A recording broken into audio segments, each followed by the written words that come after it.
विजय times news channel देखे आप सभी दर्शकों का बहुत बहुत स्वागत है। मैं हूं रमनदीप कौर। इस वक्त की बड़ी खबर आ रही है प्रयागराज से। क्या है पूरा मामला, देखने के लिए बने रहिए हमारे। रेल प्रशासन स्वतंत्रता दिवस को लेकर अलर्ट मोड पर है। वहीं 15 अगस्त को लेकर प्रयागराज रेलवे स्टेशन की सुरक्षा के पुख्ता बंदोबस्त किए गए।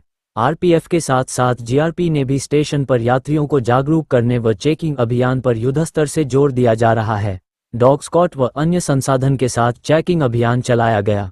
वहीं यात्रियों को जागरूक किया जा रहा है कि स्टेशन परिसर में उन्हें कोई भी संदिग्ध बैग आदि मिलता है तो उसकी सूचना तुरंत आरपीएफ व जीआरपी को दें।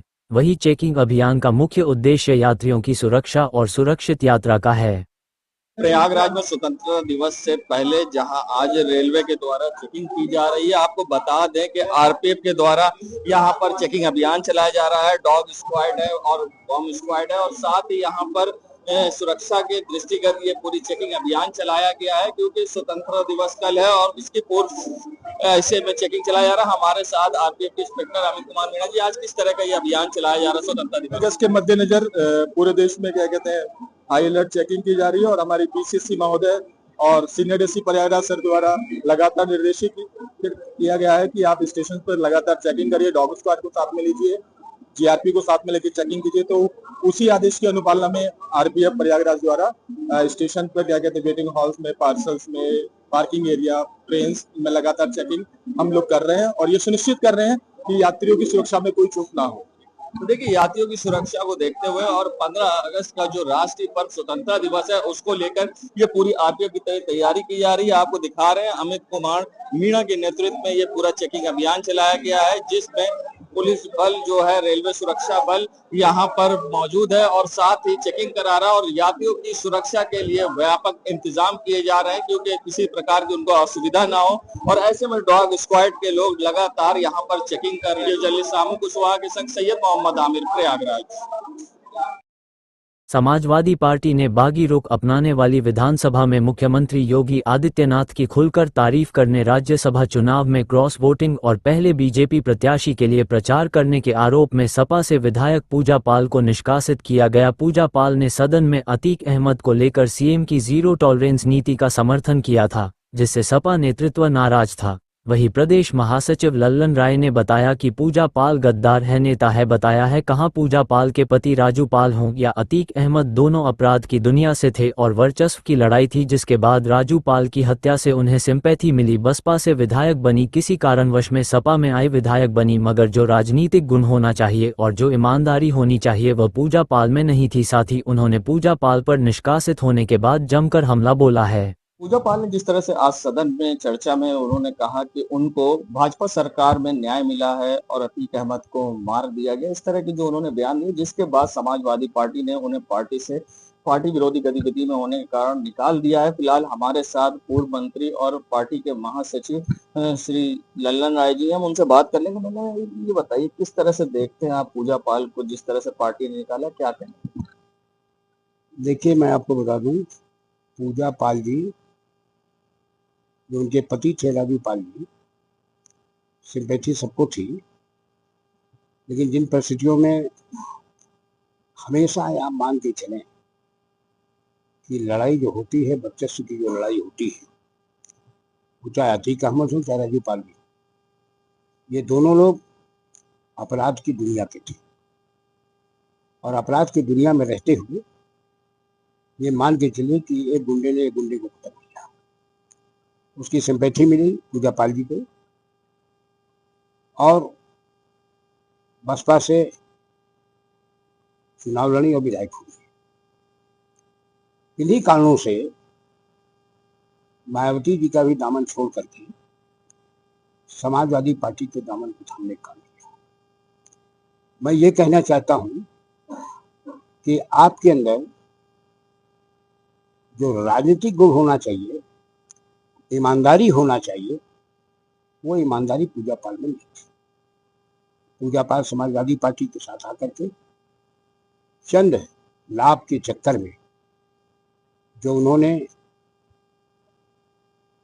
राज्यसभा की वोटिंग में जो लोगों ने बेईमानी किया और गद्दारी किया समाजवादी पार्टी से, ऐसे जितने भी विधायक हैं कुछ तो निष्कासित हुए हैं, इनका भी नंबर था, इनको भी किया। एक शब्द में अगर कहें तो इनको किस तरह से देखेंगे आप? मैं इनको देखूंगा कि बिल्कुल अपूर्ण है, राजनीति में दल बदल करने वाली महिला हैं, ये समाज के हित में नहीं है, अपने क्षेत्र की जनता के हित में नहीं है, ये दल बदल कर के अपना लाभ लेने का प्रयास करती हैं।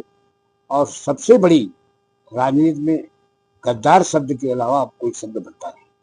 देखिए, हमारे साथ ये लल्लन राय जी थे, पूर्व मंत्री, जिन्होंने बताया कि पूजा पाल किस तरह से दल बदलती थी और किस तरह से सिंपैथी लेती थी, और फिलहाल उन्हें गद्दार शब्द दिया है। और अब देखना होगा इसमें आगे क्या होता है, क्योंकि राजनीति पूरी तरह से गरमाई हुई है। वीडियो जर्नलिस्ट सामू कुशवाहा के संग सैयद मोहम्मद आमिर, प्रयागराज। संगम नगरी प्रयागराज स्थित शहीद वॉल पर 14 अगस्त को 2 शहीदों को सम्मान दिया गया। साथ ही देशभक्ति के गीतों व दीपदान करके शहीदों का नमन किया। कार्यक्रम में न्यायमूर्ति नीरज तिवारी ने कहा कि देश के लिए सर्वोच्च बलिदान होने वाले इन शहीदों के आदर्शों को जानना होगा, नई पीढ़ी को उन आदर्शों पर चलना होगा। यहाँ प्रयागराज के शहीद सम्मान पा रहे हैं। 2-4 को छोड़कर अन्य को मैं भी नहीं जानता था, उनके नाम एक रोशनी जलाकर आज मैं धन्य हुआ। संयुक्त पुलिस आयुक्त डॉक्टर अजय पाल शर्मा ने कहा कि वतन के लिए जो लहू देते हैं उन्हें बलिदानी कहा जाता है। उन्होंने कहा कि गोलियां बहुत सारे लोग चलते हैं, अपराधी भी चलाते हैं, लेकिन उन्हें बलिदानी नहीं कहा जा सकता। जिसने देश के लिए अपना लहू दिया है उसे ही शहीद कहा जाएगा। Allahabad high court bar association के अध्यक्ष और राकेश पांडे ने कहा कि अपने पूर्वजों को अगर याद करना हो तो शहीद वॉल लेकर आएं। शहीद वॉल के प्रारंभ में भी आया था, टूटी फूटी दीवार पर शहीदों को सम्मान दिया गया था। धीरे धीरे इसे आज इतना सुसज्जित कर दिया गया है कि मन प्रफुल्लित होता है। अध्यक्षता प्रोफेसर ललित त्रिपाठी, निदेशक केंद्रीय संस्कृत विश्वविद्यालय गंगानाथ झा विश्वविद्यालय ने की। स्वागत व विषय प्रवर्तन वीरेंद्र पाठक, संस्थापक शहीद वॉल ने किया तथा संचालन प्रमोद शुक्ला ने किया। पुलिस द्वारा ललन मिश्र और द्वारका प्रसाद की आज हुई शहादत पर बैंड वादन करके सम्मान प्रदर्शित किया गया। इस अवसर पर हरे राम द्विवेदी ने देशभक्ति के गीतों से नमन किया। इस अवसर पर अखिलेश शर्मा, सचिव Allahabad high court bar association व अनेक गणमान्य लोगों उपस्थित थे। आज 15 अगस्त की आज़ादी दिवस की, स्वतंत्रता दिवस की पूर्व संध्या पर शहीद वॉल में ये कार्यक्रम आयोजित किया गया। ये मेरी माता जी के बहुत अच्छे प्रयास हैं और उनके टीम के सहयोग के साथ ये एक बहुत ही अच्छा एक स्ट्रक्चर जनपद को प्राप्त हुआ है, जिसमें कि वो इस जनपद के जिन्होंने आज़ादी के इस रण में अपने प्राणों की आहुति दी, अपने लहू की बलिदानी दी, उनको याद किया गया। और ये बहुत ही अच्छा प्रयास है। मैं उम्मीद करता हूँ कि ये जो प्रयास किया गया है ये जन जन तक पहुँचे और सभी लोगों को ये जानकारी मिले कि उनके जनपद में कुछ जो बौद्धिक व्यक्ति हैं उन्होंने किस तरह से सार्थक प्रयास उनके लिए किया है। और हम लोग अपने शहीदों को अपने मेमोरी में, अपने याद में हमेशा संजो कर के रखें। जिस वजह से उन्होंने ये शहीदी दी है, उस जो वजह है उसको हमेशा याद रखें, उसको स्मरण रखें और हमेशा उस पर कार्य करें। और आज़ादी की पूर्व संध्या पर ये कार्यक्रम हो रहा है, किस तरह से देखते हैं, क्योंकि यहाँ वो शहीद हैं जिनको पहचान नहीं मिली थी, तो प्रयागराज में इनका यहाँ पर शिला पट लगी, तो क्या देखते? देखिए, आप एकदम सही कह रहे हैं। यहाँ पे वो भी शहीद हैं जिनको पहचान मिली और वो भी शहीद हैं जिनको पहचान नहीं मिली। शायद इस शहर की यहाँ के शहीदों के लिए एक बहुत बड़ी चैलेंज ये रहा कि चंद्रशेखर आज़ाद भी यहाँ पे शहीद हो गए। लेकिन सच्चाई ये है कि इस शहीद वॉल ने हमारे इतिहास से, हमारे शहर के इतिहास से, हमारे पूर्वजों से, हमारे शहीदों से हम सबको जोड़ा है। ये एक पहल है और शायद अद्भुत पहल है। ऐसा मेरे ख्याल से पूरे हिंदुस्तान में कहीं और नहीं है। मैं वीरेंद्र जी को आभार व्यक्त करता हूँ कि उनकी ये परिकल्पना ने पूर्ण रूप लिया। ये जरूर है कि शायद आप लोग उस समय रहे हों न रहे हों, मैं शुरुआती दौर से इसका साक्षी हूँ। एक टूटी हुई खंडहर सी दीवार थी जो आज इस भव्य इमारत का रूप ले सकी है। और मैं शहर वासियों से भी अपील करता हूँ कि यहाँ अपने और अपने बच्चों के साथ जरूर आएं, अपने शहर के इतिहास को समझें, शहीदों के प्रति अपने समर्पण को और हम लोगों के समर्पण को समझें। बहुत बहुत धन्यवाद। 15 अगस्त की पूर्व संध्या पे आप सबको यथोचित अभिनंदन, अभिवादन। मैं आप लोगों का आभारी हूँ, आपने मुझको ये समय दिया, मौका दिया। बहुत बहुत धन्यवाद। देखिए, स्वतंत्रता दिवस की पूर्व संध्या पर विस्मृत शहीदों को और ज्ञात अज्ञात शहीदों को एक रोशनी शहीदों के नाम जलाकर दीपदान किया गया, उनको याद किया गया। यही वह लोग थे जिन्होंने बिना किसी लालच के अपने प्राण निछावर किया, जिसकी वजह से आज हम आज़ाद भारत में जहाँ हम खड़े हैं, यहाँ पर कुत्ते और भारतीय नाट्य अलाउड थे लिखा था, उनको आने के लिए मना था। आज हम उन्हीं की वजह से खड़े हैं जिन्होंने अपने प्राण निछावर किए। देश भर में लाखों लोग ऐसे मिलेंगे जिन्होंने अपना बहुत कुछ बलिदान किया है इस आज़ादी के लिए, इसे भूलना नहीं चाहिए। आज हम दीपक जला के देशभक्ति के गीतों से नमन कर रहे हैं। जय हिंद। मेरा नाम वीरेंद्र पाठक, संस्थापक शहीद वाल। यहाँ लोकसभा में राहुल गांधी ने वोट चोरी होने का मुद्दा उठाया और इसके बाद राजनीति गर्मा गई है। वहीं इलेक्शन कमीशन में ज्ञापन देने जा रहे राहुल गांधी, प्रियंका गांधी, अखिलेश यादव को पुलिस ने हिरासत में भी लिया था। वहीं अब प्रयागराज में सांसद उज्ज्वल रमन सिंह ने कांग्रेस कार्यकर्ताओं के संग कैंडल मार्च निकाला है। हाथों में तख्ती और पोस्ट था जिसमें वोट चोरी होने के गंभीर आरोप लिखे हुए थे। वहीं इस पूरे मामले पर सांसद उज्ज्वल रमन सिंह का क्या कुछ कहना है, ये दिखाते हैं। जो नेता विपक्ष राहुल गांधी जी ने जो मांग उठाई है कि जिस तरीके से वोटों की चोरी हो रही है और जिस तरीके से वोटर लिस्ट में हेराफेरी हो रही है, ये एक बड़ा मुद्दा है और ये इसकी लगातार हम लोगों ने एसआईआर के खिलाफ संसद में लगातार पूरा विपक्ष एक होकर इस मांग को जो है पूरा संसद का सत्र बाधित है इसी एसआईआर की मांग को लेकर। एसआईआर की जरूरत क्या है और इतने बड़े पैमाने पर जो राहुल गांधी जी ने जो उजागर किया है और आने वाले दिनों में और विधानसभाओं में हम इसको उजागर करने जा रहे हैं कि कितने बड़े पैमाने पर हेराफेरी हुई है वोटर लिस्ट की। हमारा मानना है कि 2024 का चुनाव इंडिया गठबंधन चुनाव जीता था। राहुल गांधी जी के नेतृत्व में हम लोग जीते थे, लेकिन भारतीय जनता पार्टी ने कहीं न कहीं साठगांठ करके हराने का काम किया है और इसको हम जनता के बीच इस मुद्दे को लेकर जा रहे हैं और ये हमारा जन जागरण है, जनता को जगाने का कि आप तो वोट देते हो लेकिन जाता कहीं और है।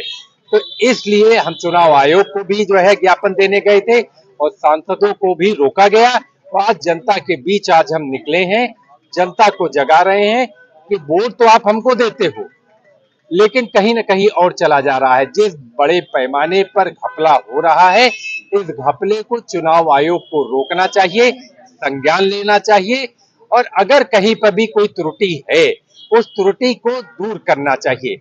लेकिन चुनाव आयोग कहीं न कहीं विपक्ष की बात सुनने को तैयार नहीं है।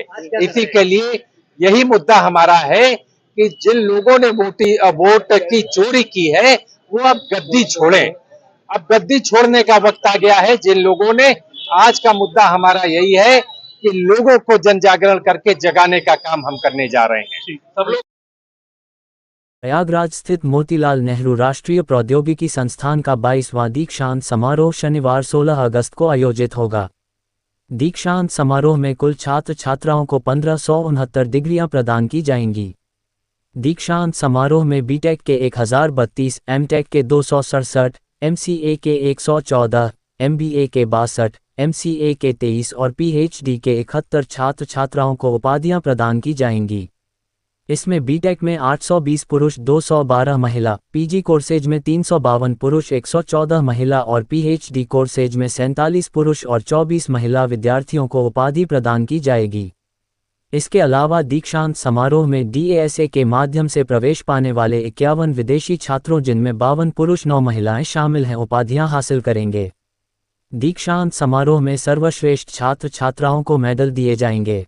पीजी विद्यार्थियों को 21 स्वर्ण पदक और यूजी छात्रों को 12 स्वर्ण पदक प्रदान किए जाएंगे।